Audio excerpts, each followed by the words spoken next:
నమస్తే welcome to yo-yo TV. ఏపీలో త్వరలో ఏర్పాటయ్యే కూటమి ప్రభుత్వంలో టీడీపీ, జనసేన, బీజేపీ మూడు పార్టీలకు ప్రాతినిధ్యం లభించబోతోంది.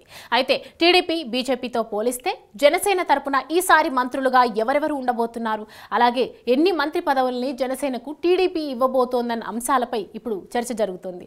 ఈ నేపథ్యంలో ప్రభుత్వంలో పవన్ కళ్యాణ్ చేరికపైన ఇవాళ నిర్ణయం తీసుకోబోతున్నారు. చంద్రబాబు సీఎంగా ఏర్పాటయ్యే కొత్త కూటమి ప్రభుత్వంలో జనసేనకు మొత్తం 3 మంత్రి పదవులు ఆఫర్ చేస్తున్నట్లు తెలుస్తోంది. రాష్ట్ర కేబినెట్లో సీఎం సహా మొత్తం 25 మంది మంత్రులకు అవకాశం ఉంటుంది.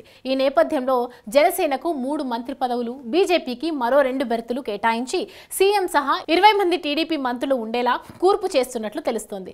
దీనిపై ఇవాల్టి నుంచి కసరత్తు మొదలు కాబోతుంది. ముఖ్యంగా జనసేనకు టీడీపీ ఇస్తుందని భావిస్తున్న 3 మంత్రి పదవుల్లో ఓ డిప్యూటీ సీఎంతో పాటు మరో 2 మంత్రి పదవులు ఉండబోతున్నట్లు తెలుస్తోంది. ఈ 2 మంత్రి పదవులు కూడా కీలక శాఖలు ఉండేలా జనసేనకు ఆఫర్ చేస్తున్నట్లు సమాచారం. తద్వారా జనసేనలో ఎలాంటి అసంతృప్తి లేకుండా చూడాలనేది చంద్రబాబు ఆలోచనగా చెప్తున్నారు. అయితే పవన్ కళ్యాణ్ కేబినెట్ లో చేరికపై ఉత్కంఠ కొనసాగుతోంది. పవన్ చేరితే ఆయనకే డిప్యూటీ సీఎంతో పాటు కీలక శాఖలు దక్కబోతున్నాయి. పవన్ చేరకపోయినా డిప్యూటీ సీఎం పదవి జనసేనకు కేటాయించే అవకాశాలున్నాయని చెప్తున్నారు.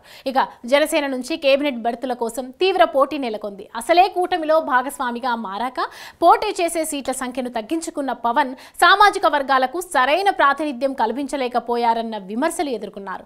అయితే కూటమి సునామీలో ఇవన్నీ కొట్టుకుపోయాయి. కానీ ఇప్పుడు జనసేన తరపున మంత్రులుగా ఉండే వారిలో కాపు సామాజిక వర్గంతో పాటు ఇతరులకు చోటు కల్పించక తప్పదు.